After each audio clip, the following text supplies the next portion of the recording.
他再打一場像越戰這樣的一個無窮無盡的戰爭，美國就一定被拖垮。中俄怎麼可能會就袖手旁觀呢？那麼無人機只要用不完、打不光，再來就是飞彈了。那麼对於飞彈的这個制作，伊朗也許沒問題，可是晶片的來源呢？所以如果中芯國際願意提供晶片，那麼你接下來對於伊朗這種不對稱戰爭的飛彈跟無人機，它可以源源不絕的補充，那麼這場戰爭就打得無窮無盡。我們要持續討論中東戰爭的一些軍武話題哦。伊朗現在他們低成本高消耗的這個戰術呢，還有無人機密集的攻勢還在持續，而且日前啊還真的打到了一尾大魚哦。我們來看看這些被美軍被襲擊的地點哦，包括了沙烏地阿拉伯的這個蘇爾坦王子空軍基地，還有阿曼的沙拉拉港外海的美軍哦後勤艦艇，現在都被戰火給覆蓋。那最慘烈，然後吸引媒體關注的，就是這個可以看到被打到都已經腰斬的這一架飛機哦，大名鼎鼎哦，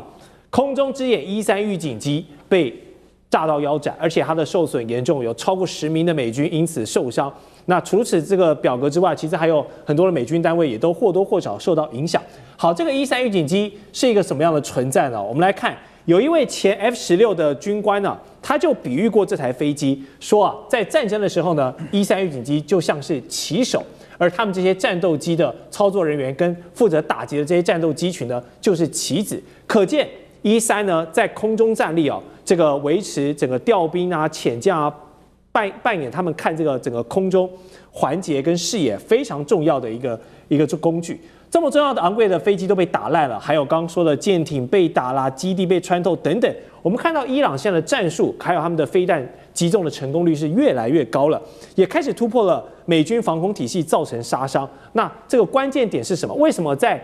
前面1個月我們看到伊朗出動了很多飛彈，但是作用並沒有很好，但是進入到第2個月，他們現在成功率在提升了，發現了什麼開竅的地方？艦長。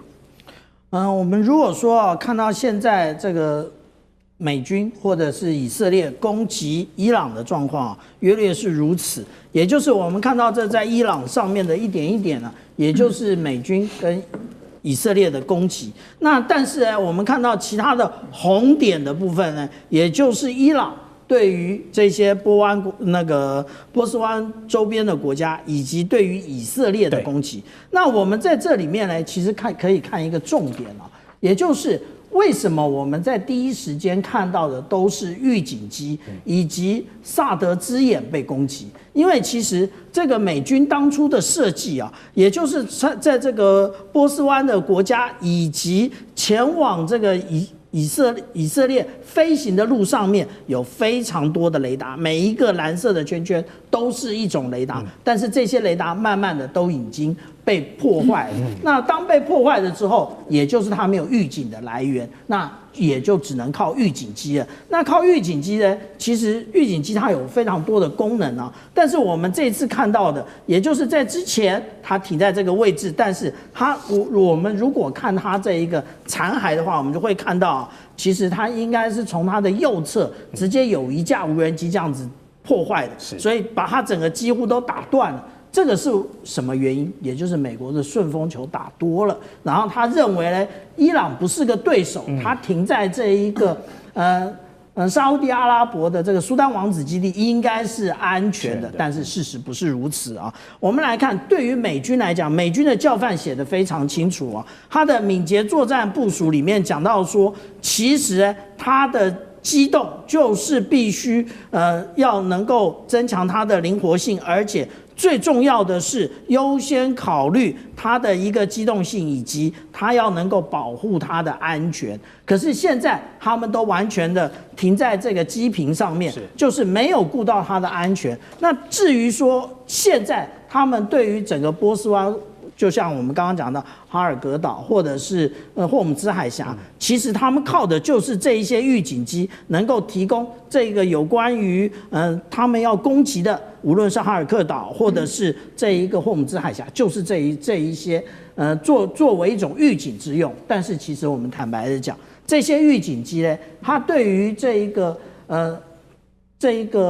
我們講到無人機比較能夠有效徵收，而且預警機其實在現代戰爭中真正重要的是什麼？其實它是一個非常重要的節點。我們一直講 data link， 或者是講說 A 設 B 島 A 射 B 島或 Data Link 的重要的節點，也就是預警機啊。那預警機提供的，也就是對於目標的位置，然後才能夠指揮這些載空機去打。那但是如果說它沒有辦法有效的進行預警，那就像現在有人說沒關係嘛，只被打了一架E3嘛，可以到那個沙漠墳場裡面，因為美國其實它有封存非常多架，你可以繼續撿回來。這真是大錯特錯。為什麼？因為拖回來之後，他們最起碼要進行半年到8個月以上的時間進行解封，然後重新的檢查各種線路，然後配裝新的發動機這一些。那問題是我們現在看到的伊拉克，那這個戰場等得了半年到8個月嗎？如果打了半年到8個月，那美國慘了，那就證明他一腳踩到泥淖裡面去。所以這件事情是一個起點，但是呢，他告訴了大家一件事情。那我们来看 Foreign Affairs， 他早就提出一件事情，就是美国沒有為未來的戰爭做好準備。這個戰爭呢，其實他講到的，也就是有關於無人機的部分。那他現在沒有辦法做有效的預警。其實無人機最重要的並不是攻擊，因為攻擊無人機是一件相對比較簡單的事情。無人機最困難的就是預警，你要知道它的存在。那通常我們看來看去，大家都不知道無人機來了，然後就被無人機打中了。所以其實如何有效的掃描整個頻譜，那得知無人機即將到達，然後動員所有的火炮或者是短程飛彈，這個才是最重要的。可是美國還沒想通這一點。是，好，這一次伊朗的攻擊呢，成功打掉了一台E3空中之眼，但更可怕的可能還在後面，因為美軍他們原本是信誓旦旦啊，包含剛開戰的第1周、第2周，他們宣稱啊，透過了衛星圖資加上遠程導彈的精準打擊呢，是摧毀了伊朗的導彈能力。但實際上，隨着戰爭的推進，我們看到伊朗的遠程威脅呢，根本就還沒有被打趴，包含它遠到這個特拉維夫、以色列的土地，它也都可以持續有效打擊。那路透社更揭露，美軍的情報人士就透露呢，只能確定哦，現在美軍可能摧毀伊朗的這個武器庫，應該說這個導彈庫啊，大概只有1/3的量，代表他們還有2/3可以用。而且伊朗的地下飛彈隧道城市還是大致完好的。這個隧道飛彈是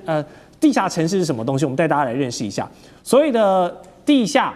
飛彈隧道城市，它的特徵呢，就是其實是挖一個等於是一個戰爭庫啊，它的深度可以達到500公尺，然後裡面有鐵路運輸哦，四通八達的，而且必要的時候呢，可以持續發射導彈。萬一受到什麼影響，它可以在48小時，也就是2天內來修復它的出入口。所以呢，只要這個東西一時沒有被摧毀，伊朗就一直擁有一個可以不斷發射的一個火力引擎，這樣子對整個中東國家、以色列還有美軍來造成威脅。所以請教楊老師哦，現在有越來越多的資訊告訴我們呢，美軍他們當初以為確實是削弱了伊朗，但感覺現在伊朗受到的好像只是一些表面傷哦，真正埋藏在地底下還沒有到這個傷筋動骨的程度，而且反擊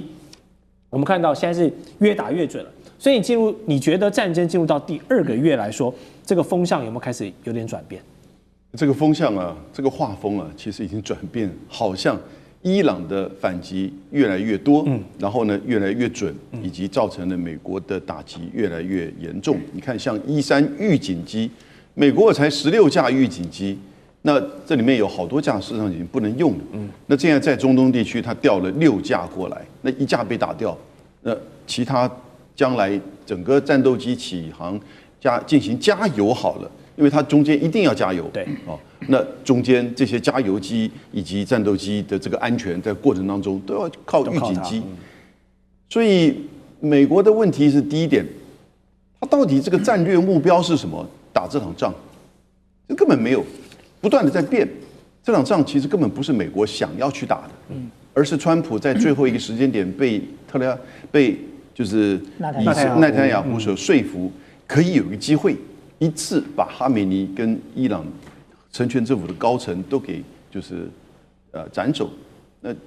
成全政府應該就瓦解了。對，所以這個瓦解沒有發生，啊，所以然後呢再繼續的做轟炸，那轟炸到目前為止將近1500到3000人的死亡，2萬人的受傷。美國自己公布超過11000個目標被攻擊，他已經出動起碼8000架次的，就是戰鬥機，100艘伊朗的船艦被打沉。但是戰爭的前3天，英國的首相就說，勝利不會從空中轟炸得到的。所以這就問題是，那你接下來呢？那所以伊朗其實他大概撐過了這一段，伊朗也停電，經濟也受影響，網絡也整個停了，到現在為止將近30天。所以他的受到的這個打擊當然很大，可是國家的存亡還是能夠延續下去。那因此，美國接下來他是不是只有地面戰爭才能夠去達成，比如說政權移轉的這個目標？那我們現在看到整個方向軍事的準備上似乎越來越如此。那甚至川普已經開始在準備一些理由，比如說石油啊等等之類的。可是他給的時間點也是到4月7號早上8點台北時間，所以這樣子的一個時間，在這個之前他就會地面戰爭嗎？還是之後他才會地面戰爭？那雙方是不是有可能透過巴基斯坦能夠坐下來談？那我覺得這個變數還很多。雙方現在都在採取了一種叫做戰爭邊緣、相互保證毀滅，然後呢對等報復的方式，看誰先轉彎，看誰先退讓。是，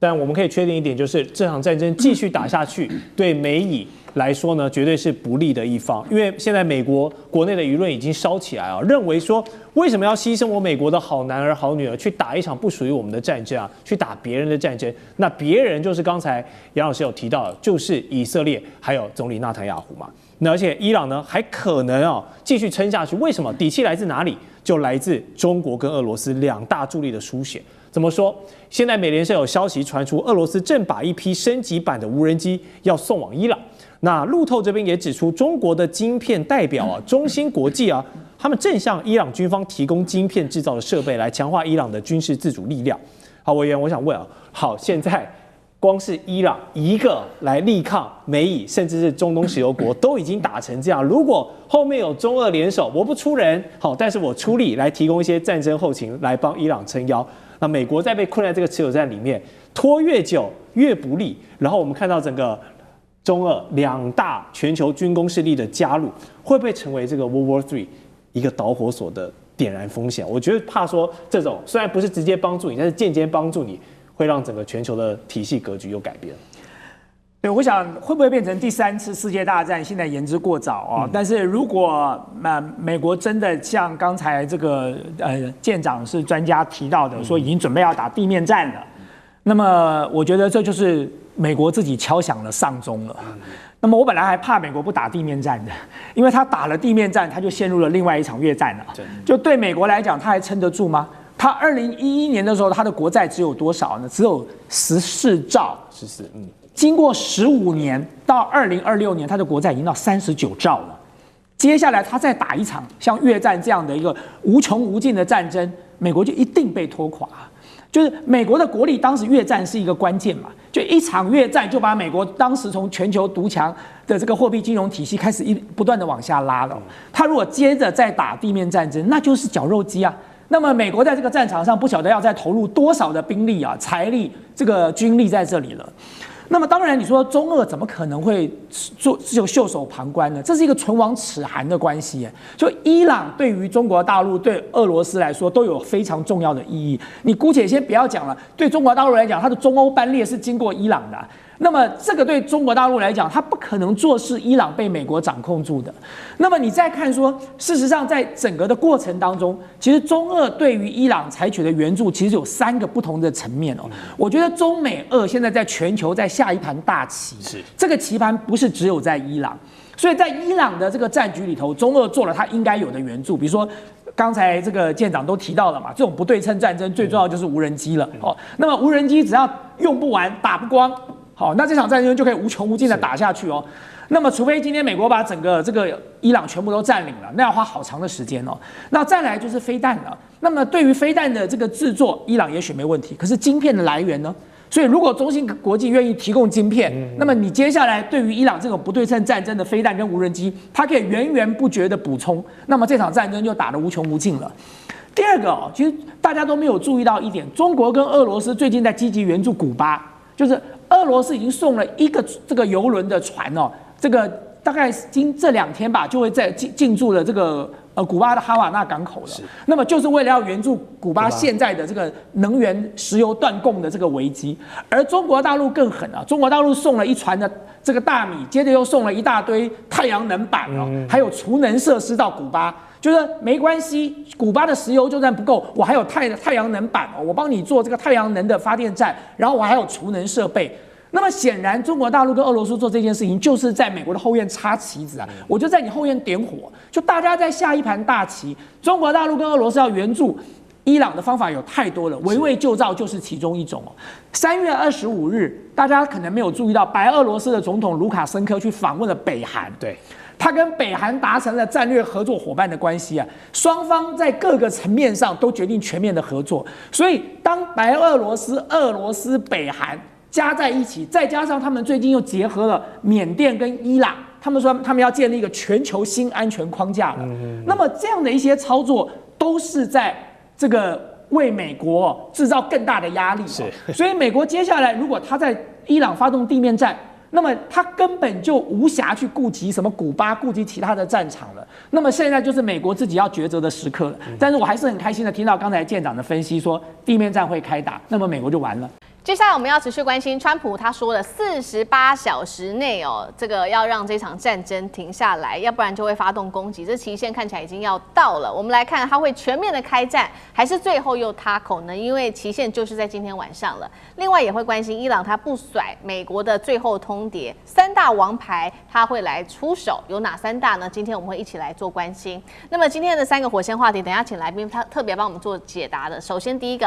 川普他說48小時他會做倒數，伊朗你如果不開放你的荷姆茲海峽，那麼美軍呢會從最大發電廠這邊開始做轟炸，那麼全國電網會面臨斷電的危機，真的會發生嗎？第二件事情來關心，伊朗也說了，接下來如果你美國敢動，那麼我們也會誓言零克制，鎖定的就是美國跟你們的盟友的能源、通訊，甚至波斯灣，注意了，這是400多座的海水淡化廠，多少人使用？高達1億人口的人都在使用這400多座的海水淡化廠，如果沒有水了，中東富國還能撐得住嗎？這些富有的富豪也能夠撐得住嗎？這是第二個問題。最後今天也會關心剛剛說的川普他對伊朗下了最後的通牒，那麼美軍接下來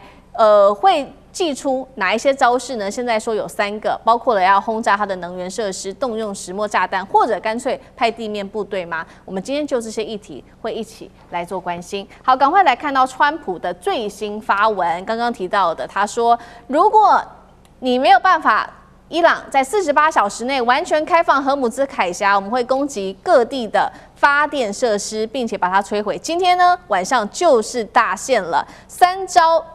這個美國會來針對伊朗做的攻擊，包括能源設施進行大規模的攻擊，這當中包括轟炸它的電廠、天然氣跟油田。第2招就是用他說的石墨炸彈攻擊伊朗，會造成伊朗國內的電網直接癱瘓。那麼這個石墨炸彈過去在歷史上美國用過2次，第一次是在1991年的波灣戰爭使用，造成當地85%的地區斷電。第2次使用的時間是在1999年，當時的科索沃戰爭，造成南斯拉夫70%的地區都停電。最後川普使用的招數就是直接派地面部隊了，會去直接佔領哈克島嗎？還是荷姆茲海峽的周邊呢？大家也在觀察。當然了，伊朗也不是吃素的，在川普說他要動手之後呢，伊朗也這樣說，他說會攻擊美國跟盟友在中東的能源，還有剛剛我們提到的海水淡化廠，並且呢，他們的國會議長也說了，持有或者是買進美債的金融機構也會遭受到伊朗的攻擊，這是來自於伊朗的最新說法。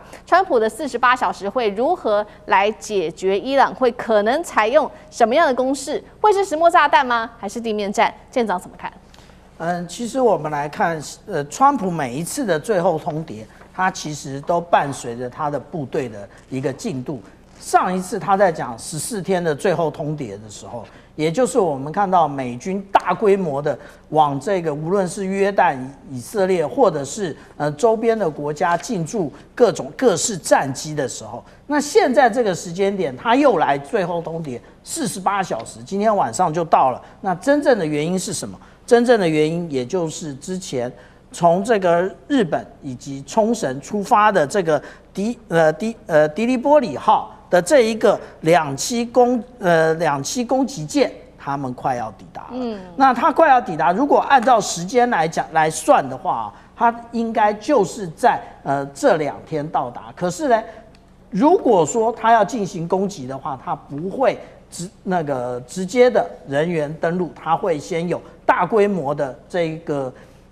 空中制壓的部分。那這個是我們看到上個禮拜的這個美國海軍學會所提供的一個相關資料。那個時候它還在南海，但是我們看到最近的時候，它已經完全通過馬六甲海峽進入印度洋了。那它的最重要的，也就是它可以，我們剛剛講到新奥尔良，它这個两栖的那個船塢運輸艦，它可以運輸非常多陸戰隊的這一個魚鷹機以及氣墊登陸艇的部分。不過現在第2批的也已經出動了，也就是 Boxer 全獅號，它也已經從日前，但是它的距離更遠，它是在聖地亞哥，它從聖地亞哥開始起航的哦。那至於說是不是可能會使用石墨炸彈，它對於一般民眾來講是有可能的。石墨炸彈呢，它只要在這一個我們看到這一個高壓電線塔打下去之後呢，它不會損害到你高壓電線塔的本身，可是我們会看到它会有釋出非常多的石墨的這一個絲，石墨本身是導電的，然後打下去之後，它就直接的造成短路。那至於說我們剛剛講到的是不是有可能進行登陸戰呢？其實川普已經為這一些陸戰隊已經先開啟了先鋒，也就是我們在之前看到的，他們對於這個霍姆茲海峽附近的這一個山區已經進行轟炸。那他為什麼要進行轟炸呢？因為他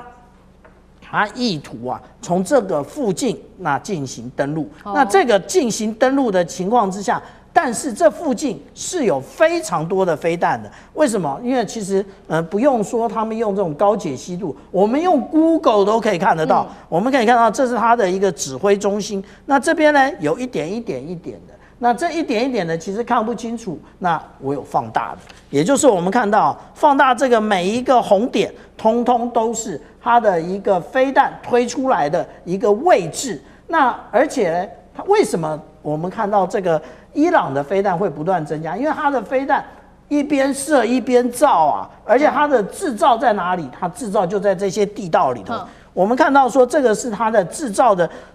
工廠啊，我們看到它這有窗戶嗎？沒有窗戶啊，它這個一看就知道是在地下，然後但是它並沒有一個我們現在這種工業化生產線的一個製造流程，它通通都是用人啊。那我們講到說它裡面到底還有多少，我們不知道。那也就是剛剛聶老師所講到的，無論是見證者的無人機啊，其實還有更多的是什麼？也就是有關於上面這一個巡弋飛彈，以及下面的這個反艦飛彈，其實都是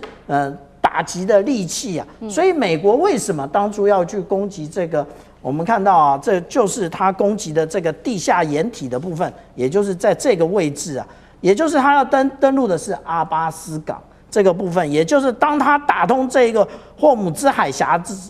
之前，他必須要先把這個地下掩體癱瘓，人員從這裡登陸。好，這個是美國川普他說48小時內，如果荷姆茲海峽這個伊朗還不讓步的話，那麼美軍的部分會採取的行動，3大行動，剛剛艦長已經帶我們一次看清楚了。那伊朗呢？伊朗他當然也有所動作了。他說接下來他要做的事情是叫做零克制的這個計劃，瞄準的就是美國跟盟友最致命的，也就是大家每天都要喝的這個海水淡化廠。那這邊400多座的淡化廠，他說他要做攻擊。這邊供應的是1億人口，剛剛講到了。我們來看到哪一些國家特別依賴這些淡化廠？其中 CG 面板上我們看到卡達99%都是靠這一個淡化廠的，還有科威特、巴林等等，也是同樣90%以上。那如果伊朗真的去攻擊的話，還得了呢？會變成波灣公敵嗎？那重點來了，中東的這些富人撐得住嗎？楊老師怎麼看？川普在台北時間3月22號早上的7點44分，在他的 True Social 推文，他說給伊朗48個小時，你要完全的就是放行荷姆茲海峽，否則我將會轟炸而且摧毀。他用轟炸且摧毀所有伊朗的電廠，就從最大的電廠先開始。伊朗最大的電廠是什麼？是剛才小艦長提到的那個核電廠，叫布什爾核電廠，在伊朗的西南部。那個是2011年開始啟動的，但是其他的電廠伊朗有幾十個，都大部分是用天然氣發電。所以換言之，如果照他所說的，明天早上3月24號早上7點44分就48小時到台北時間，那我們就會看到川普接下來會不會就開始發動攻擊伊朗第一大核電廠，然後接下來所有其他的核電廠，而且要把它摧毀。我把它叫黑色星期二。如果真的這麼做的話，对，我跟各位保證，川普一定踏空，不可能做这種事情。但是他會不會攻擊其他的設施？我覺得會。也就是他會把這個攻擊提升，攻擊其他的設施。因為如果真的照他所說的48小時要把整個核電廠擊中且摧毀，而且所有的其他的電廠，第一個所有的戰爭當中不會去針對這種大純粹民生式的設施，因為你會造成大量的人道的傷亡。這個還不講核污染哦，剛才小艦長有秀那張圖。那個核污染是整個海灣哦，然後呢，整個伊朗的學校、人民，然後呢，醫院就沒電，數千萬人沒電，這個會造成多大的傷亡？那扎波羅熱核電廠不就一直沒有被打嗎？所以過去我們曾聽過，以前那種好像是這個在對日抗戰的時候，讓黃河決堤。有這樣子的那種說法跟好像傳聞過，那個時代的戰爭真的是打這種形態的戰爭。現在你還玩這種戰爭，不可能。所以你有發覺到美國的政治人物、媒體或者歐洲都沒有在警告川普，你真的把那個核電廠完全摧毀，那還得了？對，那比扎波羅熱核電廠還要大好幾倍的。沒有人在乎，為什麼？因為大家覺得川普一定踏空。那當然，最重要的是，伊朗也警告你，如果敢打我們任何一個核電廠，我就打你所有的這些能源設施，我也打你海水淡化的設施，那大家就完全的相互毀滅。這種海灣地區、中東地區的相互毀滅，能源也沒了，荷姆茲海峽也不重要，因為石油都出不來了嘛。然後呢，整個核污染，人民會大量的死亡，你可以想想看，它不只是中東地區的災難，而且是數天之內就會出現的。它可能是全世界的經濟大蕭條、能源大危機。好，一方面我們看到川普他針對了伊朗提出了在軍事上面的一個威脅，說48小時內的這個軍事威脅，但是他有沒有在談判？根據美國的媒體報道，其實川普私底下還是有在談判的。也就是說，在他警告這48個小時的威脅之前，他已經要求伊朗有提出一些具體的要求，一共是6個。那其中有幾個包括5年內禁止發展飛彈、停止濃縮鈾等等。那伊朗他的回應一共是3大訴求，就是說美國跟以色列你們必須停火，保證不再戰爭，最後一個是你們必須要賠償。這一場戰爭真的有可能逆轉嗎？那聶老師又怎麼看 ？OK， 我先講一下，剛才這個有人講到一個說會造成人道傷亡，我想知道一下，川普會在乎嗎？這個人想拿諾貝爾和平獎，他要拿虛的，他想贏，他只想贏的個性，他不會在乎，他只想做表面，我就是要和平。而他講的 MAGA 的時候呢，大家都知道，這個右派已經成為政治主流，大家都是想反戰。所以才會有那個 Kent 的這個離職嘛。但不管怎麼說，現在他也失掉了在本土他們美國本土的很多反戰的聲音啊，因為他現在就是想戰。但是還是一句話，他就是虛張聲勢。虛張聲勢，我說他牌其實沒那麼大，他喜歡用喊的、玩說話的方式。但重點是，他以他粗暴的做法，他難道虛張聲勢就不會動嗎？他就是有時候一火了想贏就不用智慧，他覺得他霸氣十足，軍武太強。他完全錯了。我先剛剛講過，這伊朗現在做的2個嘛，一個在攻擊上，它是以完全對等反擊的方式，以牙還牙的方式嘛。這個呢，我把它稱為叫馬拉松理論嘛，它就以小放大，先用無人機，再慢慢2000公里、3000公里、4000公里，告訴你我還有更多。他預留了實力，川普會不會怕？其實他看在眼裡也知道，他怕的不是打不贏，是根本耗不起。第二個呢，我講他的攻擊戰術，防禦戰術，剛剛就講到地鼠理論嘛，邊打邊造嘛，所以你看他中間還會出來，所以川普也看不到你到底一個國那麼大，文化這麼久，人那麼多，你還有多少東西能跟我對視？我趕出去，你還不怕？其實怕的是川普。我這樣講一下哈，你虛張聲勢久了以後，請問一下對方怎麼樣？對方一硬，只要2樣東西，第一不怕死。第二很重要，看穿了你川普，他才敢這樣硬下去嘛。那他知道你可能是打得贏，但是你打贏了你耗不起，你耗下去完了，這是一個標準的消耗戰，大家還看不清楚嗎？當然我剛剛講到很清楚，他一天已經分析出來是8.91億的這個美元的消耗。請問美國的軍武，不管是飛彈，所有的戰機，所有的東西，它的庫存有多少？他真的這個全世界他所有的實力只為了打伊朗嗎？他未來不要活了，未来不用再去支援我們不要講攻擊別的國家，支援其他想要幫的這個所謂的阿拉伯也好，北約去協助嗎？他又連能力都沒有，要求人家來幫他了。請問你覺得他還敢真的一直打下去嗎？講到最後一個地面作戰，我覺得有時候啊，我不知道他到底要想到什麼。我的認為啦，1955年到1975年發生什麼是越戰，美國發生了什麼樣的一個地面部隊，最後怎麼樣？阿根廷戰看到什麼那個兵嚇到都緊張，都什麼都殺，什麼都打。這不就是跟以前小艦長聽他說過，兵會受不了在水這個福特號裡面會把氣到你知道嗎？超過半年還在服役，連那馬桶都把它塞了，對不對？情緒不對啊！你這地面戰打到這個兵會受不了的，因為一拖長美國會輸。第二個，伊拉克也很清楚嘛，用一個假的化學性毀滅性武器就去攻，從2003年到2011年打了8年9個月，最後的場景是怎樣？再看看阿富汗。所以今天這個。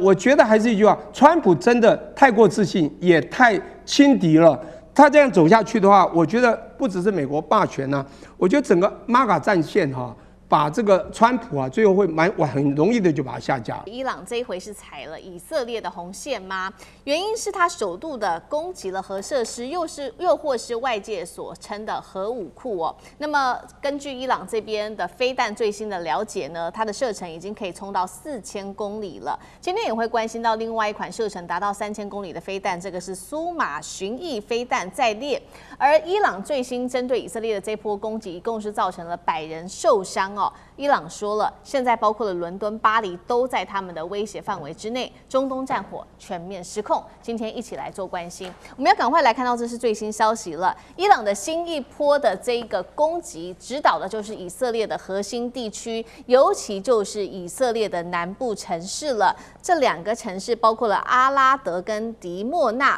接連中彈，並且也攻擊到它附近城市旁邊的核設施，也就是外界也在說這邊根本就是核武庫吧，等於是說踩到了以色列的紅線嗎？這一波攻擊一共是造成了以色列南部許多人受傷，高達100人受傷。以色列最核心的這個核研究核心區域是可以說是首次被鎖定了。其實呢，我們看到針對這一波攻擊，以色列的民眾到現在還是相當的恐懼哦，他們是這樣說的，當時聽到了飛彈來襲到爆炸前後，非常的快速，不到30秒的時間而已。炸藥的威力實在大到他們躲到了安全室裡面，都還可以感覺到快要被震飛。還有大量的煙霧粉塵瞬間灌進到室內。原先以色列的人是這樣說的，他們對戰爭其實沒有太多的感覺的，現在終於開始感覺害怕了，感覺戰爭就在自己的身邊了。我們持續看到針對於伊朗的這一波攻擊，以色列軍方承認說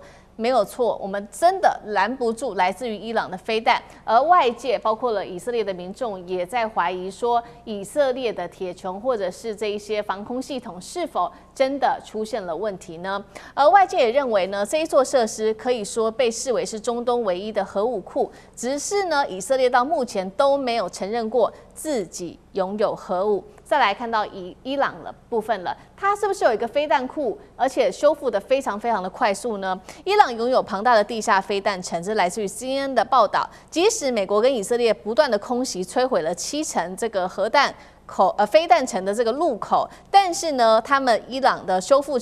速度是非常快的，48小時內就能夠立刻的修復完成，讓空襲他們說啊，變成了一場打地鼠式的戰爭，怎麼樣打都打不完。而以色列呢，針對伊朗的這一波攻擊，是立刻展開了報復，針對於伊朗的核設施也做了攻擊，包括德黑蘭當地發動了大規模的空襲，這也是来自於媒體的最新消息。節目一開始特別請教楊老師怎麼看了？伊朗的飛彈已經打到以色列的核武庫的周邊了，是在測試核門檻嗎？下一步會不會就是這個核心的設施？以色列會不會對伊朗全面開戰，尤其是動用核選項嗎？楊老師怎麼看？伊朗在3月21號針對以色列南部的這2個不是很大的城市進行飛彈的攻擊，2枚飛彈。那因為着彈點距離以色列的核子就是等於是核彈的基地大概只有13公里。我覺得是3個意涵的第一個，其實它是報復性的還擊，因為在這個之前，以色列先打擊伊朗的核設施，叫納坦茲的核設施，差點也打到了核設施的主軸。那當然第一時間，聯合國的 IAEA 也指責，這就好像在俄烏戰爭當中那個就是扎波羅熱核電廠的一樣的道理。但是呢，伊朗的核設施先被攻擊之後，伊朗第一時間攻擊以色列的核基地，所以這是一個報復性，就表示伊朗還有報復的能力。那這是伊朗一直以來也就是他採取的是，你對我提升到什麼層級，我用什麼層級來回擊你，而且毫不猶豫甚至呢會再擴大一點。最早的時候是以色列先在3月17號攻打伊朗的南帕尔斯天然气設施，還記得嗎？我們在這個節目也談過。然後在3月18號、19號，伊朗就針對海灣國家的油設施、天然氣的設施做回擊。以色列海法港口的煉油廠也被打擊。然後呢，我們就看到3月1號又再次提高，以色列先打伊朗的核設施納坦茲，然後呢，伊朗就回敬這個叫做迪莫納跟阿拉德這2個地方，然後也造成將近100個人輕重傷。這第一點，它展現它有打擊報復能力。第二點，那就是它也展示了它到現在為止已經是70幾波，我都搞不清楚了，還有能夠去提升飛彈打擊能力，以及新型的飛彈打擊這麼精準的這個能力。所以就告訴美國，你持續再提升這個相互的攻擊的話，我其實還有更大的這個利器在後面。昨天3月22號，伊朗也公布了他們當時發射，就前一天發射這2枚飛彈的那個發射的那個影片大概那個飛彈可能都長達10幾公尺。那個影片在媒體上也都顯現出來。第3個理由呢，我覺得就很清楚。一直都是在傳以色列可不可能會用核彈攻擊伊朗。以色列的核子事實，它是一個事實核武國，也就實際上擁有核子武器的國家。80年代的時候，全世界都知道。可是因为它從來不做核子試爆，它也是核不擴散條約的簽約國，所以它沒有做過核子試爆。那全世界都知道它有核子武器，多少呢？大概估計至少90顆到400顆之間，多少我們實在是難以想象。對。那但是呢，它也有陸基，陸基是發射井還是軌道，我們也不是很清楚。那它也有海基，也有就是空中轟炸的這個能力。所以為什麼在海灣阿拉伯國家都會有這個彈道飛彈，中程的彈道飛彈？因為他們沒有辦法發展核武之後呢，他們發展彈道飛彈要用數量的方式來去制衡來去嚇阻以色列的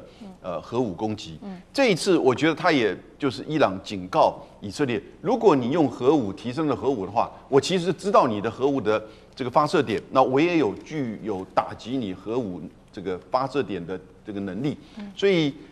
這個表示說，其實在這3個層面呢，我覺得伊朗都展現出戰爭打到現在已經第4個禮拜了，第24天了，伊朗仍然還是有打擊以色列的核設施，以及精準打擊，以及在警告的這個意味。好，針對於以色列對於伊朗的攻擊，伊朗也很明顯、很清楚的告訴以色列說，除了在飛彈的數量上，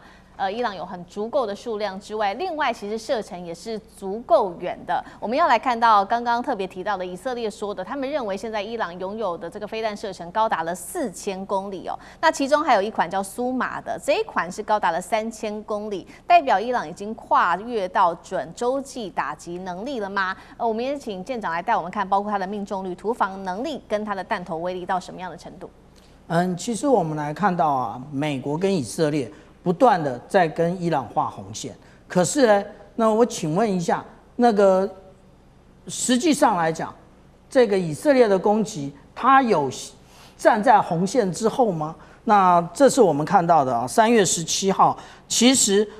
以色列就已經攻擊了伊朗的這個布希爾這個核電廠，而且甚至連國際上都已經幫他們把，如果打壞了它的微主體的話，所可能產生的核輻射，那這個核輻射呢，直接影響的是海灣國家，而不是伊朗本身。當然，伊朗本身也會有了。那至於我們剛剛講到這個核設施的部分呢，那這個核設施呢，的確是以色列的部分。那這以色列的部分之前的核設施，1970年代的時候，其實是法國協助製造的這一個核研究所，但是這一個才是現在的重中之重，這個是新蓋的，而且還在製造之中。那我們講到說有關於現在這個伊朗它的一個打擊能力的話，其實也就是它攻擊了迪亞哥加西亞島。迪亞哥加西亞島其實是在印度洋裡面的一個小島。那以前呢，攻擊伊朗都是從這裡起來的 B-52或者是 B-2轟炸機。那如果我們來看每日電訊報的時候，那它就會直接的，我們可以看到這個小島其實不大，但是呢，它在這一塊有非常完整的一個軍事設施。那這一次呢，真正令大家所驚訝的是它打的射程。它打的射程其實距離大概，如果我們從伊朗的南邊一直畫到迪亞哥加西亞島的話，是3862公里。那這一個，那也已經超過大家以往的認知。以往大家無論是我們看到這個流星1號、流星2號、流星3號的，以及我們看到這個卡達爾，以及現在之前大家講的尼什，其實都沒有這麼遠的射程。那這個飛彈呢，大家相信是我們看到這一個。之前大家常常提到的這個霍拉姆沙赫爾的這一顆飛彈，這顆飛彈當初告訴大家的是重量1.5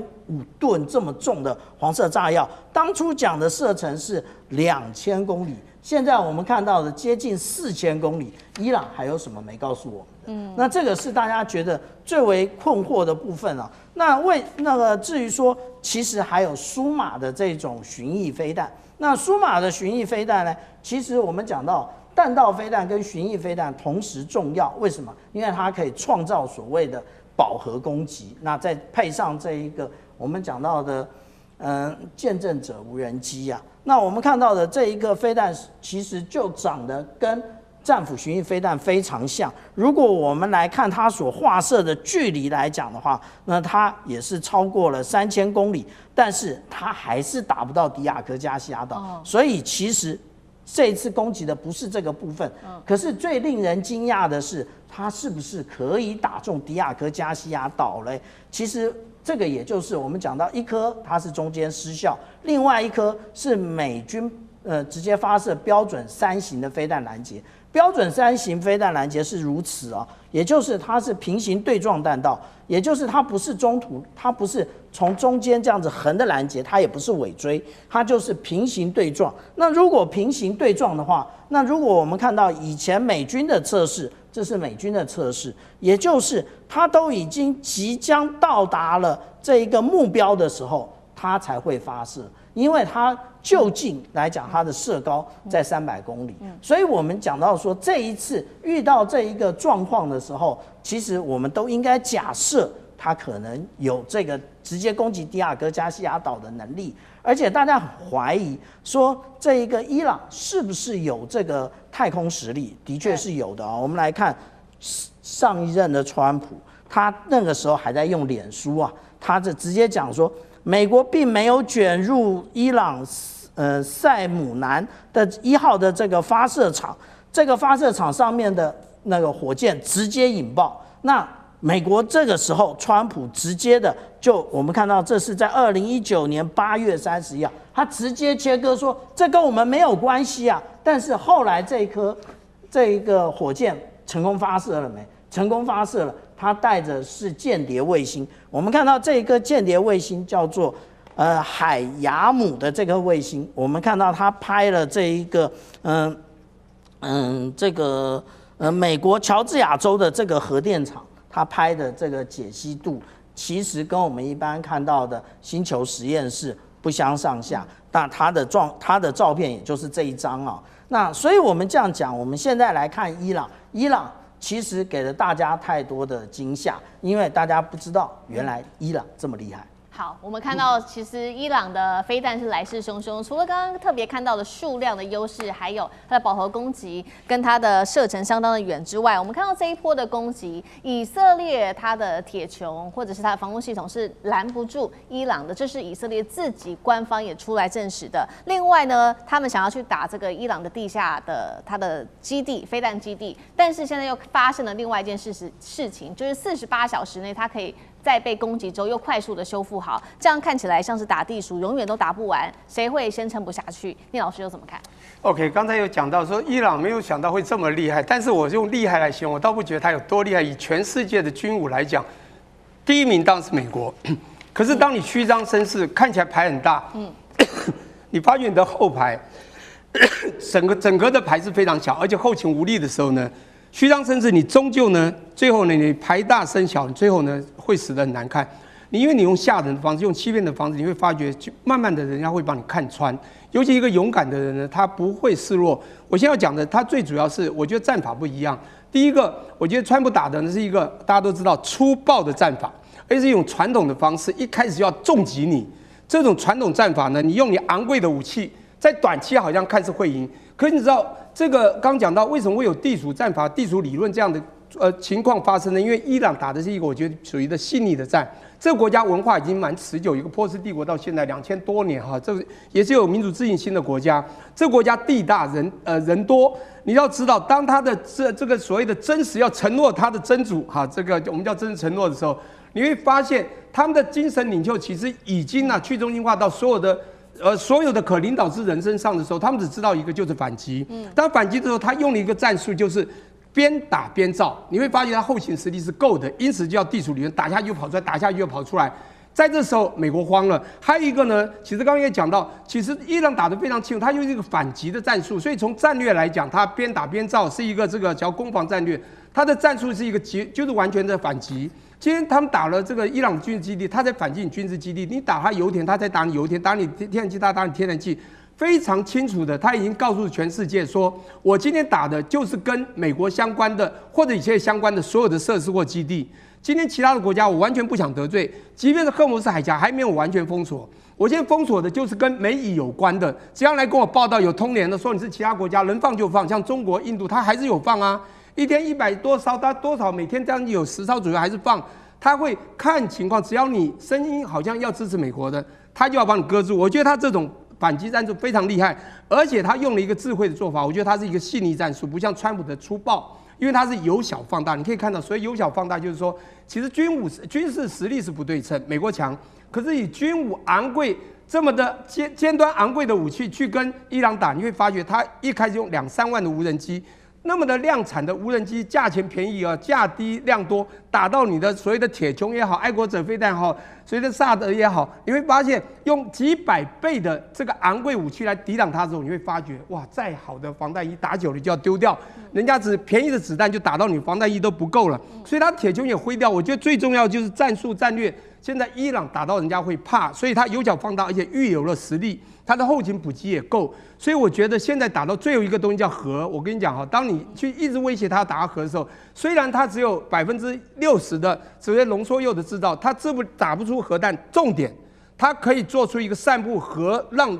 這個核散布，然後影響到你整個以色列，讓你也沒有辦法活得下去。所以呢，你不要惹它的核，它就不会去把它，即便還沒有完成熟的核去影響到你。所以如果川普講了48小時，你再不聽話，我就要收復你的時候，這時候伊朗還是不會低頭嘛，已經很清楚，這時候世界毀滅。我跟你講，這個所謂的不對稱戰爭，最後輸的最慘的還是川普。為什麼呢？第一個，軍武這個尖端昂貴武器的不對稱，這個價值的不對稱；第二個，代價的不對稱，全球經濟受到拖累。他現在要把全球都拖進去，你知道嗎？他的北約國家，他的所有的盟友，甚至中東阿拉伯國家都很難相信他了。他甚至要阿拉伯國家所有人來幫他去打，所以他会拖全球下水。这个所謂的國際聲譽的這個所謂的不對稱也出現了。這時候伊朗好像越打越有聲譽，而這個所謂的美國在全世界不對稱打下去，而這個霸主80多年霸主，可能就這時候呢就敲起了霸主的喪鐘。